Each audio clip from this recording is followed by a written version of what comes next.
হরে কৃষ্ণ, রাধে রাধে। লক্ষ্মীর পাঁচালী। প্রথমে প্রণামী বিষ্ণু অখিলের পতি, অতঃপর বন্দী মাতা দেবী সরস্বতী, এবে বন্দী গণপতি গৌরীর নন্দন, বন্দী উমা মহেশ্বর আর দেবগণ, ব্যাস আমি ঋষি আর যত মুনিগণ, বন্দী গুরু বৃহস্পতি জগত জীবন, আদ্য গুরু মাতা পিতা বন্দী যে চরণ, মহুর বাহনে বন্দী দেব সরানন, বন্দী নবগ্রহ আর তারক দিগণ, বন্দী সভা সদগণে আর বাউগণ, অবশেষে বন্দী মাতা লক্ষ্মীর চরণ,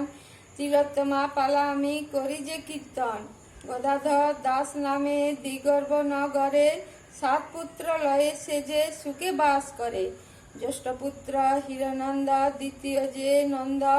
তৃতীয় মুকুন্দ আর চতুর্থ রমানন্দ, পঞ্চম মদন আর ষষ্ঠ পদ্মলোচন, সপ্তম পুত্র গোপাল, এই সাতজন, কনিষ্ঠ গোপাল বিজ্ঞ সভাকার চেয়ে, গদাধর হরষিত সপ্তপুত্র লয়ে, ইতিমধ্যে গদাধর বৃদ্ধ যে হইল, নানাবিধ রোগ পীড়া দেহকে গ্রাসিল,